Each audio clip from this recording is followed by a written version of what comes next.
इस वक्त की बड़ी खबर आपको बता देते हैं, वो ये कि रूस के ऑयल रिफाइनरी पर यूक्रेन ने बड़ा हमला किया। स्वालियांस्क नाकुबानी शहर पर ड्रोन अटैक किया गया। ड्रोन अटैक में रिफाइनरी में आग लग गई है। लगातार पिछले कुछ दिनों से ड्रोन का इस्तेमाल कर यूक्रेन रूस के भीतर ऑयल रिफाइनरी, ऑयल डिपो पर हमले कर रहा है। आज सुबह रूस पर यूक्रेन ने भी ड्रोन अटैक किया था। रूस के आफियंस्की तेल रिफाइनरी पर यह हमला किया गया था। हमले के बाद तेल रिफाइनरी के एक हिस्से में आग लग गई है। इसके पहले भी रिफाइनरी को निशाना बनाया गया था, तेल डिपो को निशाना बनाया गया है। तो जो बैकबोन है रूस की अर्थव्यवस्था की, उसको निशाना बनाया जा रहा है। एक और बड़ी खबर, रूस के आफियंस्की की रिफाइनरी पर किस तरह से हमला किया गया। यूक्रेन ने ड्रोन से किया है इस रिफाइनरी पर हमला। हमले में रूस को भारी नुकसान की खबर सामने आ रही है। तो देखिए, ये तस्वीरें सामने आई हैं जिस तरह से इस ऑयल रिफाइनरी पर हमला किया गया है। ड्रोन का इस्तेमाल किया और रिफाइनरी को नुकसान पहुंचाया।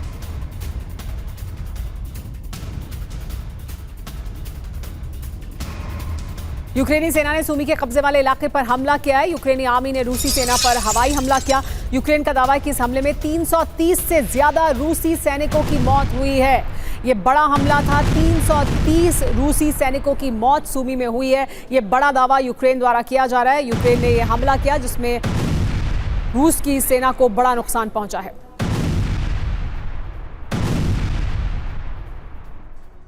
सूमी में यूक्रेन ने बड़ा हमला किया है। यह हमला बड़ा क्यों है समझिए। 300 रूसी सैनिकों की मौत हो गई है। यूक्रेन में रूस के कब्जे वाले इलाके पर यह हमला किया गया। यूक्रेन का सूमी में रूसी पोजीशन पर यह अटैक था। रणनीति बनाकर रूसी सेना पर हमला किया गया है। यूक्रेनी वायुसेना ने हेलीकॉप्टर से धावा बोला। यूक्रेन ने कैसे किया हमला समझिए। कामिकाजी ड्रोन का इस्तेमाल किया, असॉल्ट राइफल का इस्तेमाल किया, ग्रेनेड लॉन्चर का इस्तेमाल किया गया।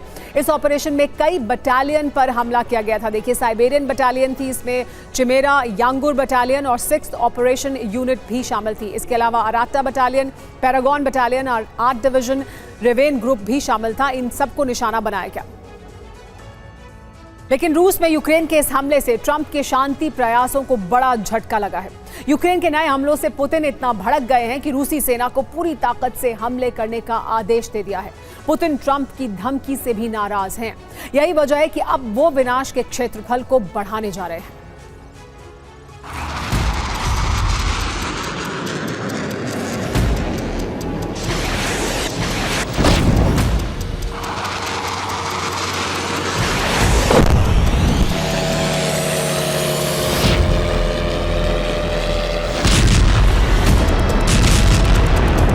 यूक्रेन युद्ध में ट्रंप का फॉर्मूला पूरी तरह से फेल हो गया है।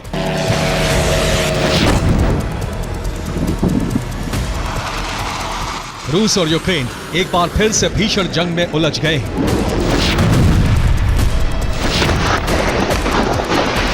इस बार युद्ध की आग ज़ेलेंस्की ने भड़काई है। यूक्रेनी फोर्स ने रूसी प्रांतों में विस्फोट कर ट्रंप की कोशिशों पर पानी फेर दिया।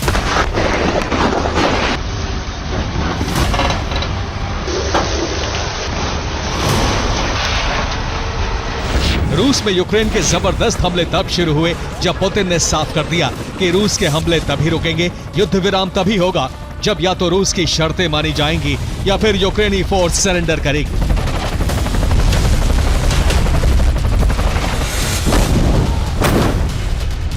उससे पहले शांति की कोई संभावना नहीं है।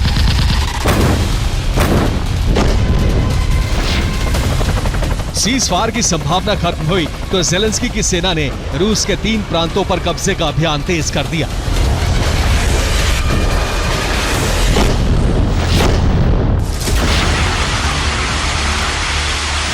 रूस के ये तीनों प्रांत हैं बेलगोरोद, ब्रियांस्क और रोस्टोव। पूर्वी यूक्रेन से सटे ये रूस के वो राज्य हैं जिन पर ज़ेलेंस्की कब्जा करना चाहते हैं। यही वजह है कि इन तीनों प्रांतों पर यूक्रेनी फोर्स भीषण हमले कर रही है।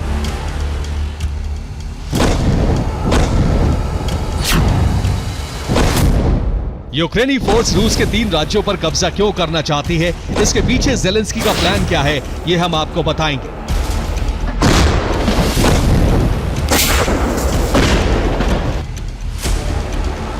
लेकिन रूस में यूक्रेनी फोर्स के हमले इसलिए कामयाब हो रहे हैं क्योंकि अब यूक्रेन नई मिसाइल से हमले कर रहा है।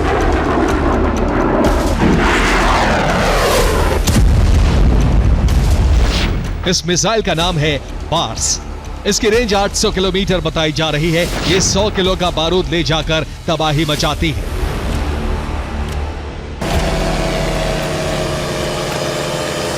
यूक्रेन अब जिस बार्स मिसाइल से हमले कर रहा है उसको लेकर कई दावे किए जा रहे हैं। पहला दावा तो यही है कि यह यूक्रेन की स्वदेशी मिसाइल है, यानी इसका निर्माण खुद यूक्रेन ने किया है। जबकि दूसरा दावा है कि बार्स नेटो की मिसाइल है जिसे यूक्रेन नया नाम देकर हमले कर रहा है ताकि रूस और नेटो में सीधी जंग ना हो।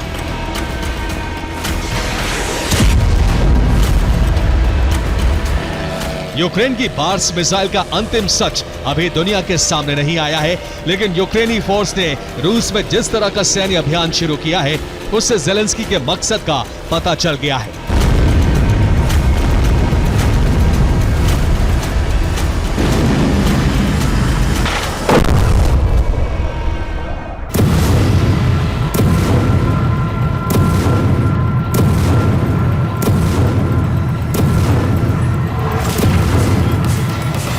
रूस में अपने लक्ष्य को हासिल करने के लिए ज़ेलेंस्की सेना किस तरह से तबाही मचा रही है, अब इसे समझिए।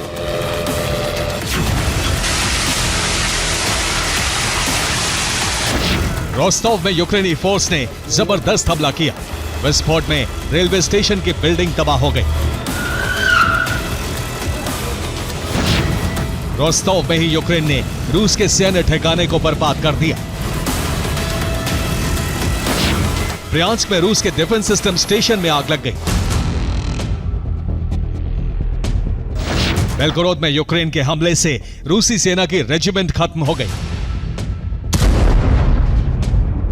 यूक्रेनी फोर्स ने खेरसोन में रूसी सेना के ठिकानों को मलबा बना दिया।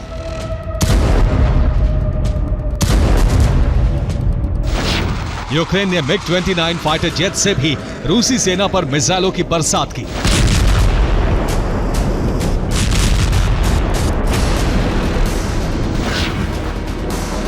यूक्रेनी फोर्स सबसे भीषण हमले रोस्टोव में कर रही है। यूक्रेन रोस्टोव में रेलवे, सड़क और पुलों को टारगेट कर रहा है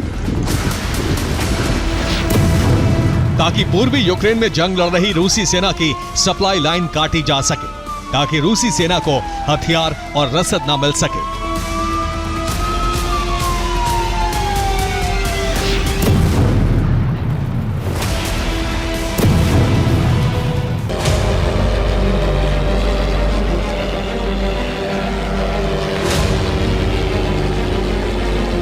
यूक्रेन ने बड़ी प्लानिंग के तहत रूस में जबरदस्त हमले शुरू किए तो पुतिन और उनकी सेना भड़क गई।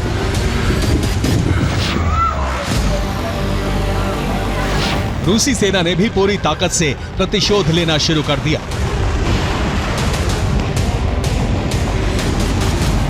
रूसी सेना ने यूक्रेन में उत्तर से लेकर पूरब और दक्षिण तक बारूदी वर्षा की।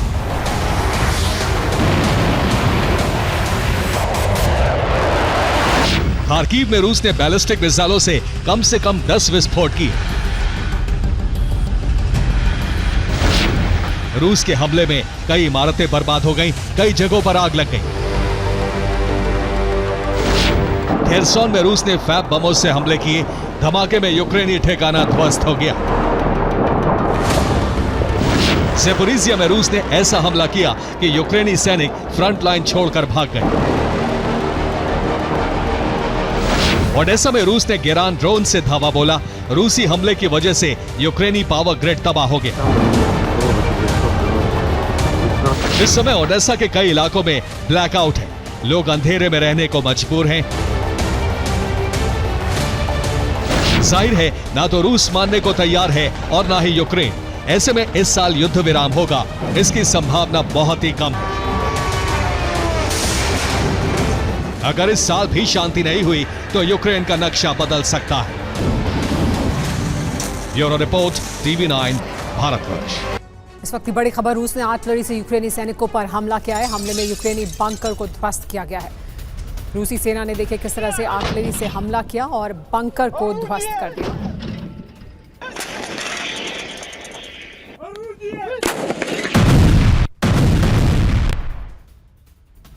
वॉरजोन में यूक्रेन ने बड़ा हमला किया है। ड्रोन से रूसी टॉस 1A टैंक पर हमला किया गया। एफपीवी और बम वर्षक ड्रोन से रूसी काफिले पर हमला किया गया है। इस हमले में रूसी टैंक तबाह हो गया है।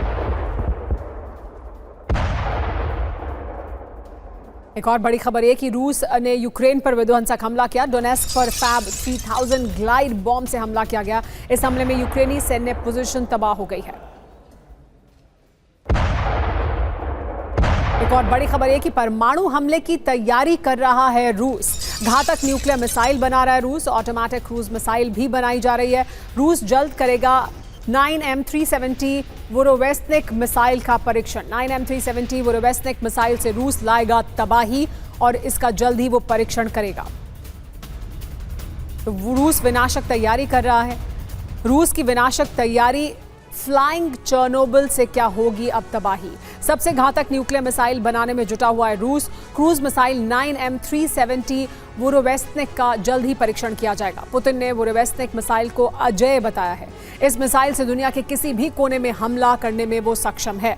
रूस इस मिसाइल से पलक झपकते ही तबाही ला सकता है। रूस के वोलोगदा 20 और चेबसारा में मिसाइल की तैनाती की गई है। 20,000 किलोमीटर तक हो सकती है इस मिसाइल की रेंज, ये जानकारी मिल रही है। फ्लाइंग चर्नोबिल नाम क्यों है इसका वो समझिए। वोरोवेस्निक मिसाइल कई बार टेस्ट में फेल हुआ। 2016 से 13 टेस्ट किए गए जिसमें वो फेल हुआ।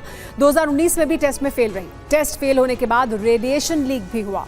रेडिएशन से 5 वैज्ञानिकों की मौत हुई। मौत के बाद उड़ता चर्नोबिल कहा गया था इसको, और अब इसे एक बार फिर टेस्ट करने वाले हैं पुतिन।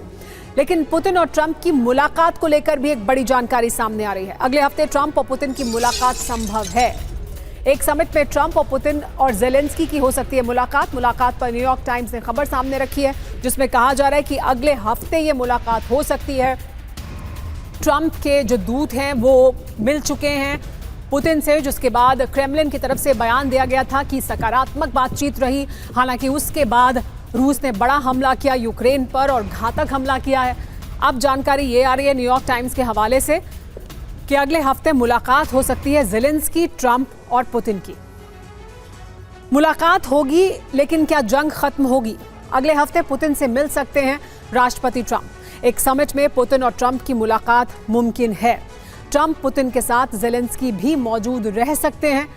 यूरोपियन यूनियन के नेताओं के साथ बातचीत में ट्रंप ने चर्चा की है इसकी। British PM Keir Starmer, German chancellor Friedrich Merz, NATO प्रमुख मार्क रूटे के साथ कॉन्फ्रेंस कॉल पर इस मुद्दे पर बात की ट्रंप ने। बैठक के जल्द होने की संभावना है, ये कहा है व्हाइट हाउस ने। न्यूयॉर्क टाइम्स के हवाले से खबर सामने आई है। तो क्या ट्रंप और पुतिन से मुलाकात होगी? क्या रूस और यूक्रेन में युद्ध विराम हो सकता है? क्या पुतिन ट्रंप मिलकर कोई खुफिया करार करने जा रहे हैं जिसमें आंशिक युद्ध विराम लगाकर अपना अपना हित साधा जा सके?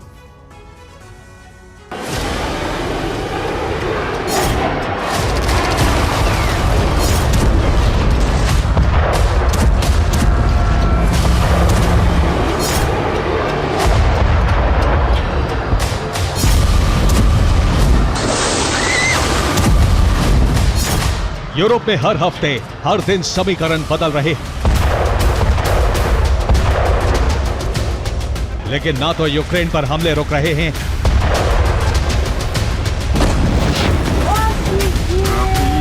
और ना ही रूस पर यूक्रेन बारूद झोंकने में कसर छोड़ रहा है। तबाही का दायरा कितना बढ़ चुका है इन दो तस्वीरों से समझिए। एक तरफ रूस ने डोनेस्क से आगे सुमी फिर खार्किव तक भारी तबाही मचाई है। दूसरी तरफ यूक्रेन ने रूस के बॉर्डर वाले शहरों से आगे भी हमले शुरू कर दिए हैं। खासतौर से क्रीमिया में भारी विध्वंस मचाया है।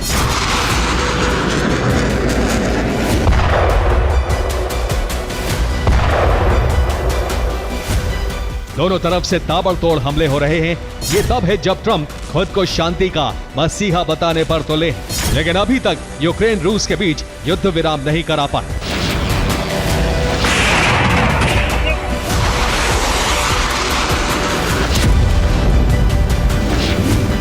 इस बीच ट्रंप ने रूस को युद्ध रोकने की आखिरी वार्निंग दे डाली। पश्चिमी मीडिया की रिपोर्ट के मुताबिक रूस हवाई हमले रोकने का प्रपोजल रखने वाला है, यानी रूस यूक्रेन में हवाई सीज फायर की संभावना है, जबकि अमेरिका इस प्रपोजल को मान सकता है। इससे ट्रंप की साख भी बचेगी और यूरोप में प्रभाव बढ़ जाएगा।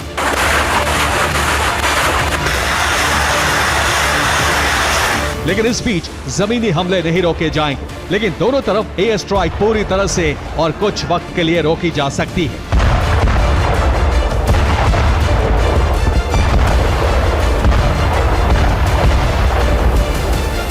यानी विध्वंस की तीव्रता कुछ कम हो सकती है। इस बीच जमीनी जंग में जो ज्यादा ताकतवर होगा वो ज्यादा नुकसान पहुंचा सकता है।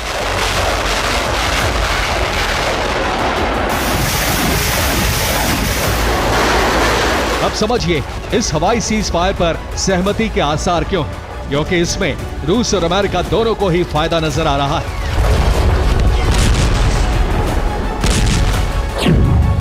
रूस हवाई हमले रोककर लंबे युद्ध की तैयारी कर सकता है। हथियारों के प्रोडक्शन के लिए उसे वक्त मिल जाएगा। साथ ही जमीनी जंग में वो ज्यादा हिस्सा कब्जा सकता है। रूसी सैनिकों को इस युद्ध विराम में पीछे हटने की जरूरत नहीं है, बल्कि वो लगातार कीव की तरफ बढ़ सकता है।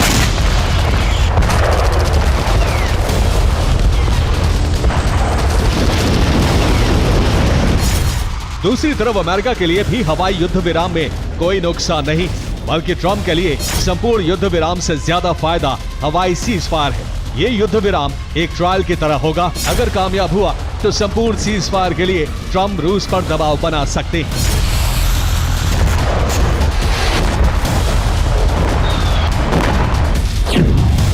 दरअसल ट्रंप इस प्रपोजल को इसलिए मान सकते हैं कि रूस पश्चिमी यूक्रेन पर हमले रोक देगा। पश्चिमी यूक्रेन रूट से नेटो के हथियार पहुंचते हैं। पश्चिमी यूक्रेन में ही हथियार गोदाम है। रूट सुरक्षित होने से नेटो ज्यादा हथियार यूक्रेन में खपा पाएगा और अमेरिका नेटो को ज्यादा हथियार बेच पाएगा। इसके लिए अमेरिका ने नेटो देशों के साथ पहले ही डील कर ली है।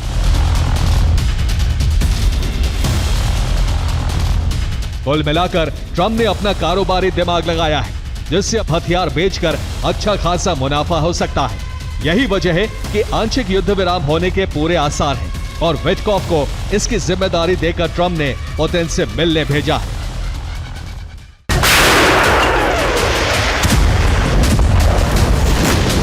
ट्रंप यूक्रेन को दी सैन्य सहायता नेटो से वसूलना चाहते हैं, इसलिए आधे युद्ध विराम पर तैयार हो सकते हैं। क्योंकि नेटो के हथियार पहुंचते रहेंगे तो यूक्रेन युद्ध में बना रहेगा। इससे अमेरिका अपने हथियार बेचता रहेगा।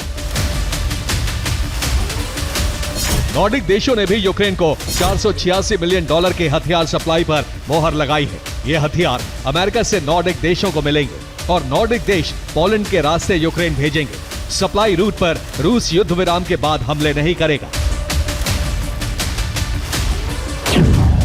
आंशिक युद्ध विराम पर सहमति के बाद अब बाकी नेटो देश भी यूक्रेन को बारूद सप्लाई करेंगे। अमेरिका, ब्रिटेन, जर्मनी से सबसे ज्यादा हथियार पहुंचेंगे, जबकि इससे पहले फ्रांस, जर्मनी से भी हथियार पहले पोलैंड पहुंचाए जा रहे हैं। हथियार साउथ ईस्ट पोलैंड के रेजोव एयरपोर्ट पर उतारे जाएंगे। यूक्रेन बॉर्डर से रेजोव एयरपोर्ट की दूरी 90 किलोमीटर है। फिर E40 हाईवे के जरिए पश्चिमी यूक्रेन पहुंचाए जाएंगे। लवीव और तेर्नोपिल में नेटो सेंटर में हथियार गोदाम मौजूद है। पश्चिमी यूक्रेन के हथियार गोदाम से दक्षिणी और पूर्वी यूक्रेन तक सप्लाई किए जाते हैं। हथियार गोदाम की सुरक्षा के लिए यूक्रेन ने डिफेंस सिस्टम लगाए हैं। इसके अलावा अमेरिका अकेले यूक्रेन को $104 मिलियन के हॉवित्जर देने जा रहा है। ज़ेलेंस्की ने इस मदद का स्वागत किया है और रूस से टकराने के लिए नई रणनीति बनाने का ऐलान किया है। जब एयर स्ट्राइक रुक जाएगी तो जमीनी जंग चलती रहेगी। ऐसे में नेटो नए तरीके से रूस के खिलाफ चक्रव्यूह बना सकता है। इसके लिए जर्मनी यूक्रेन को टॉरस मिसाइल भेजेगा, जबकि पोलैंड यूक्रेन में रूसी बॉर्डर पर सैनिक तैनात करेगा। फिनलैंड भी यूक्रेन में बंकर बनाने जा रहा है, जिससे लोगों की सुरक्षा की जा सके। जबकि चेक रिपब्लिक ने यूक्रेन को AI पावर्ड ड्रोन सप्लाई करने के लिए कहा है। बाल्टिक देश एस्टोनिया यूक्रेन फ्रंट लाइन पर सैनिक भेजेगा। इसके अलावा जर्मनी, ब्रिटेन चैलेंजर और लेपर्ड टैंक की बड़ी खेप भेजने वाले हैं, जिससे ज़ेलेंस्की का जोश बढ़ा है।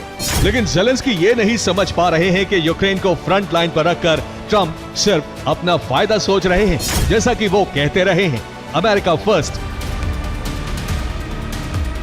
अब वो उसी नीति पर चलकर पुतिन से आंशिक युद्ध विराम पर डील कर सकते हैं, जबकि इस डील से यूक्रेन बड़े संकट में फंसने वाला है।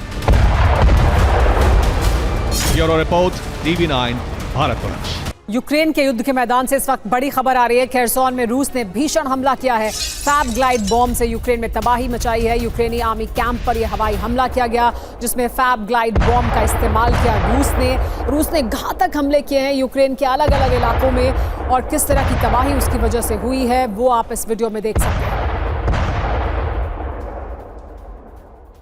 एक और बड़ी खबर, यूक्रेन के नीप्रो में रूस ने ड्रोन अटैक किया है। देर रात गेरोन-2 ड्रोन से भीषण हमला किया गया। हमले में यूक्रेन को भारी नुकसान हुआ है।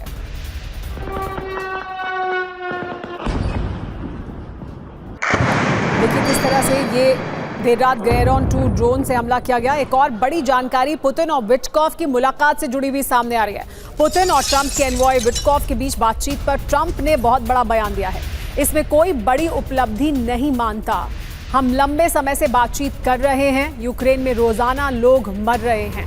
मैं कोई बड़ी उपलब्धि नहीं मानता, ये उन्होंने साफ किया है। यानी साफ लग रहा है कि कुछ खास हासिल नहीं हुआ। जंग खत्म कराना इतना आसान नहीं है। ट्रंप ने क्या कहा है समझिए।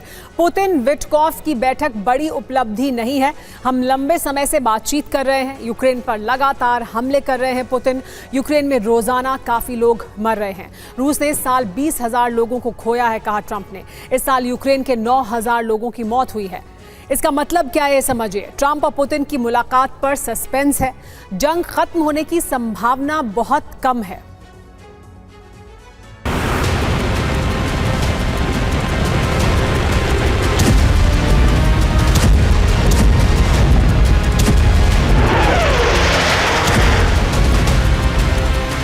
ट्रंप डिप्लोमेसी और मिलिट्री का एक साथ इस्तेमाल करके पुतिन पर दबाव बनाने की कोशिश कर रहे हैं, लेकिन यह भी तय है कि वो रूस के साथ सीधी जंग नहीं चाहते हैं।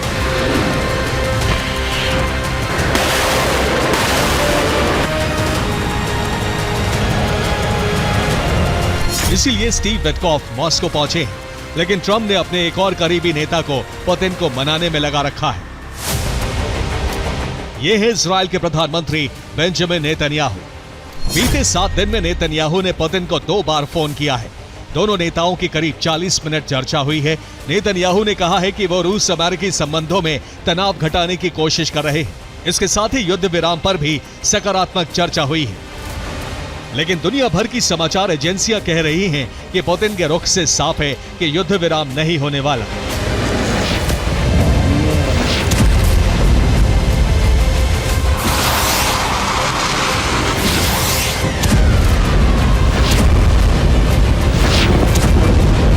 यही वजह है कि ट्रंप ने पुतिन पर दबाव बढ़ाने के लिए न्यूक्लियर मिसाइलों की धमकी दी।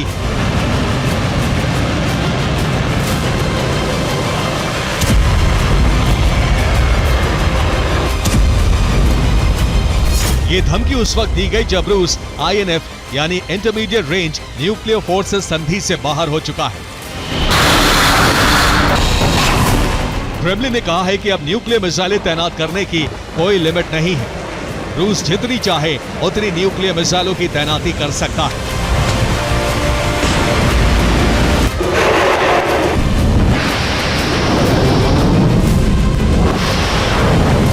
ये संधि 1987 में रूस US के बीच हुई थी। ये 500 से 5,500 किलोमीटर रेंज वाली मिसाइलों की तैनाती की सीमा निर्धारित करती है। अब रूस इस संधि से हट चुका है। इसके साथ ही अमेरिका के खिलाफ जंग का मोर्चा भी तैयार कर लिया गया है।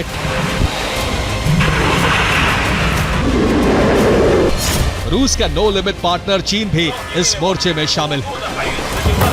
जिस तरह अमेरिका ने रूस की घेराबंदी की है, उसी तरह रूस चीन ने मिलकर उसके सहयोगी देश जापान की घेराबंदी कर दी है।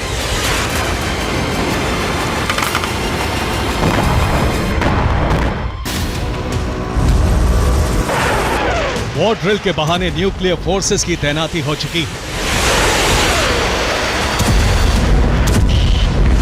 INF संधि से हटने के बाद रूस नो लिमिट परमाणु मिसाइलों की तैनाती कर चुका है। दोनों मोर्चों ने अपने अपने सैन्य बंदोबस्त पूरे कर लिए हैं।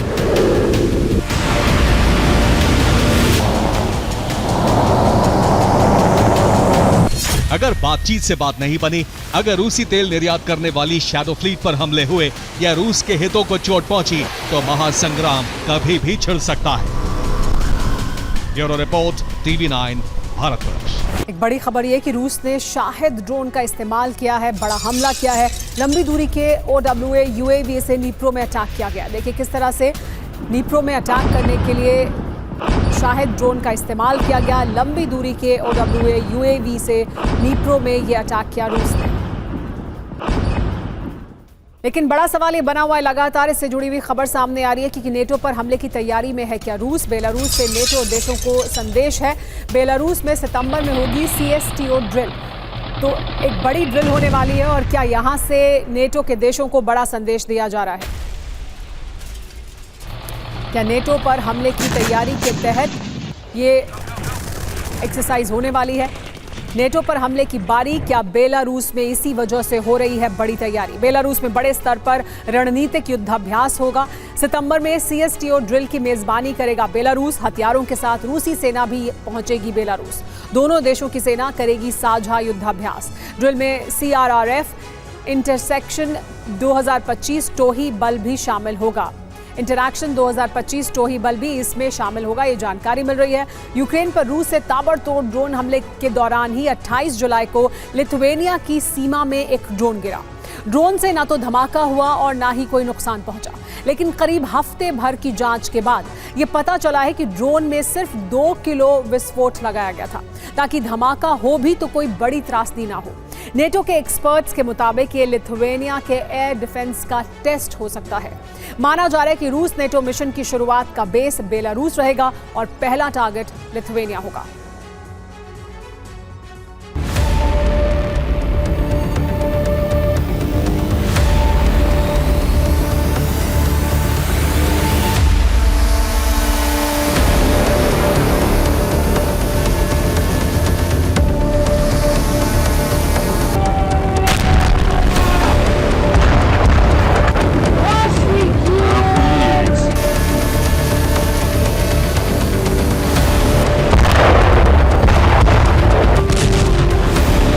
यूक्रेन पर ताबड़तोड़ हमलों के दौरान ही लिथुआनिया में तैनात रडार से खतरे का सिग्नल मिला।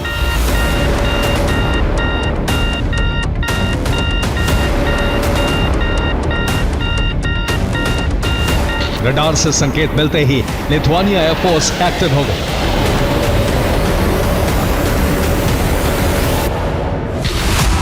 एक फ्लाइंग ऑब्जेक्ट लिथुआनिया की सीमा में दाखिल हो चुका था। रडार से पता चला कि वो एक भारी भरकम खतरनाक ड्रोन है। एयर डिफेंस की कमी की वजह से लिथुआनिया ड्रोन को रोक न सका। एक जोरदार धमाके की आशंका से दहशत थी, लेकिन ऐसा कुछ नहीं हुआ। ड्रोन लिथुआनिया के सैन्य ट्रेनिंग ग्राउंड में गिरा। ड्रोन में विस्फोट के बावजूद धमाका नहीं हुआ। ड्रोन के विस्फोट को निष्क्रिय कर दिया गया।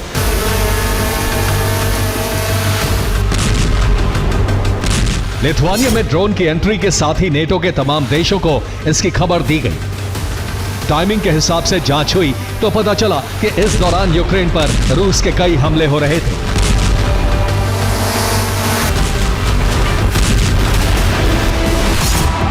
शुरुआती जांच के मुताबिक 28 जुलाई को रूस का एक ड्रोन इंटरसेप्ट किया गया।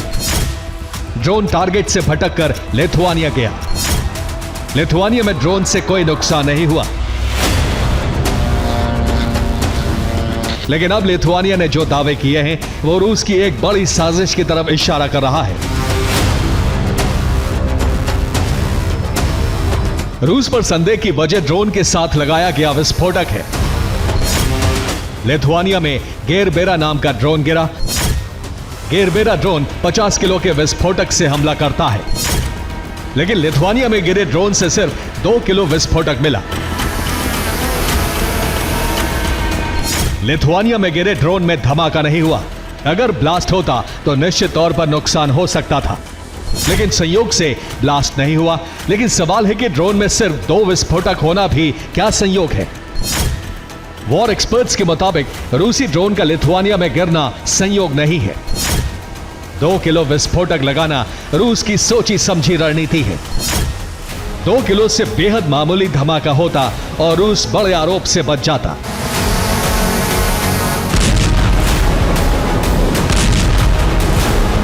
एक्सपर्ट्स मिलिट्री ट्रेनिंग ग्राउंड में ड्रोन के गिरने को भी संयोग नहीं मानते। लिथुआनिया की सीमा बेलारूस से लगी हुई है, तो सवाल है कि क्या यूक्रेन पर हमले की आड़ में बेलारूस से लिथुआनिया पर हमले का अभ्यास किया गया?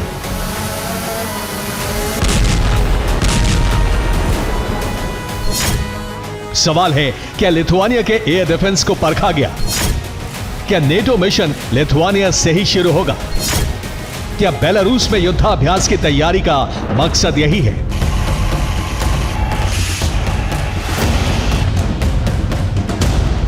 रूस बेलारूस अगले महीने युद्धाभ्यास करने का ऐलान कर चुके हैं। एक्सपर्ट लिथुआनिया को एक आसान टारगेट मान रहे हैं, क्योंकि इस देश की सैन्य शक्ति रूस के सामने बेहद कमजोर है।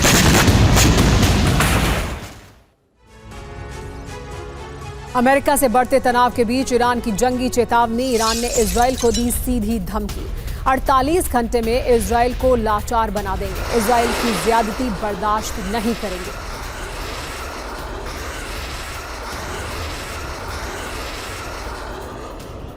अड़तालीस घंटे में इजराइल को लाचार बना देंगे, ये एक बार फिर धमकी दी गई है।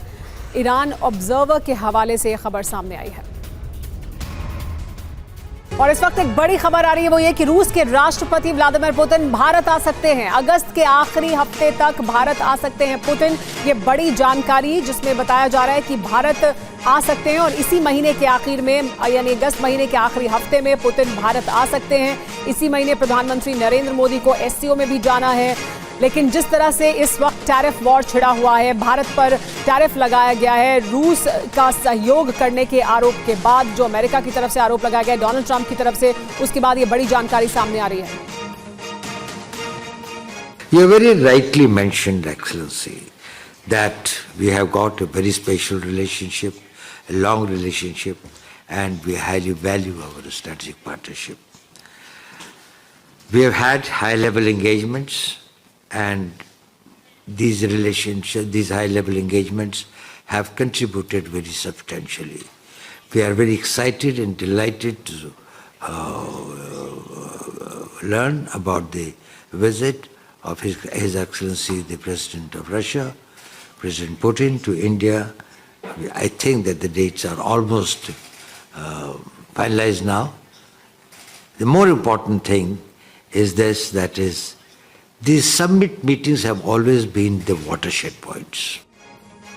आपने सुना एनएसए अजीत डोभाल को, वो मॉस्को में ही मौजूद है। मॉस्को में रूसी सुरक्षा परिषद के प्रमुख सर्गेई शोइगु के साथ बैठक में उन्होंने कहा कि हमें अगस्त के अंत में राष्ट्रपति पुतिन की भारत यात्रा के बारे में जानकर खुशी हुई है। इसी पर और ज्यादा जानकारी के लिए बात करते हैं TV9 भारतवर्ष संवाददाता मनीष झा हमारे साथ जुड़ गए हैं। मनीष, जिस तरह से अमेरिका ने भारत पर टैरिफ लगाया है, ये कहकर कि हम रूस से तेल ले रहे हैं और इस वजह से हम पर ये एडिशनल टैरिफ लगाए गए हैं, ऐसे में अब पुतिन का भारत आना, अजीत डोभाल वहां पर पहले ही मौजूद हैं और इसको लेकर उन्होंने जो बयान दिया जिसमें साफ हो रहा है कि तारीख लगभग तय हो चुकी है, इस महीने के आखिर तक पुतिन भारत आ सकते हैं। इसको किस तरह से देखा जाए, इसके क्या मायने निकलते हैं? बिल्कुल, देखिए, राष्ट्रपति पुतिन भारत आने वाले थे, क्योंकि इस बार भारत आकर जो रूस और भारत के बीच में एनुअल समिट है उसको वो लीड करते, लेकिन टाइमिंग बेहद इम्पोर्टेंट है। टाइमिंग इसलिए क्योंकि कहा जा रहा था पहले कि इस साल के आखिर तक आएंगे, लेकिन एनएसए अजीत डोभाल ने बताया कि अब जो उनका विजिट है, यानी कि राष्ट्रपति पुतिन का, उसे प्रीपोन कर दिया गया है और तैयारी चल रही है कि इस महीने के आखिर तक राष्ट्रपति व्लादिमीर पुतिन भारत आएंगे। तो रूसी राष्ट्रपति उस वक्त में भारत आ रहे हैं जिस वक्त भारत और अमेरिका के बीच टेंशन चल रहा, वहीं दूसरी तरफ नए वर्ल्ड ऑर्डर के तहत बहुत सारे घटनाक्रम हो रहे हैं। मसलन भारत के प्रधानमंत्री भी चीन के दौरे पर 31 अगस्त को जा रहे हैं। उससे पहले अगर देखा जाए तो रूस के राष्ट्रपति भी चीन पहुंच रहे हैं, लेकिन चीन जाने से पहले पुतिन ने भारत आने का फैसला किया, यानी कि जिस वक्त वो एससीओ समिट में प्रधानमंत्री मोदी और प्रेसिडेंट पुतिन सभी चीन में रहेंगे, उससे ठीक पहले प्रेसिडेंट पुतिन भारत में रहेंगे। और ये उस वक्त हो रहा है जिस वक्त की एक तरह से कहें तो अमेरिका के साथ भारत का तनाव पिछले कई सालों में सबसे अधिक चरम पर है।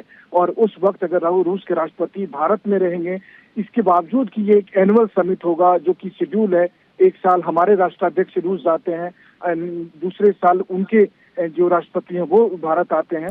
लेकिन इस समय जो जियोपॉलिटिकल माहौल है उसके हिसाब से राष्ट्रपति पुतिन के भारत यात्रा का अपना एक बड़ा संदेश है, बड़ा सांकेतिक महत्व है। और निश्चित तौर पर राष्ट्रपति पुतिन ने जब इस विजिट को लेकर उनका प्रीपोन किया गया है तो वो अपने आप में एक बड़ा मैसेज यूएस जी, क्योंकि मनीष जब से युद्ध की शुरुआत हुई है पुतिन ने बहुत यात्राएं नहीं की हैं, बहुत ज़्यादा जगहों पर वो नहीं गए हैं, लेकिन अब प्रीपोन कर वो भारत आ रहे हैं, तब जबकि एससीओ समिट में भी मुलाकात होनी है उनकी, शी जिनपिंग की, प्रधानमंत्री मोदी की और पुतिन की भी। तो भारत आने के मायने बहुत हैं, लेकिन इसे फिर अमेरिका कैसे देखा गया ये भी एक बड़ा सवाल है, क्योंकि भारत के लिए इस वक्त जो रास्ता है इस पूरी विदेश नीति में उसको बहुत मुश्किल से नेविगेट करना है। बहुत शुक्रिया मनीष इस तमाम जानकारी का।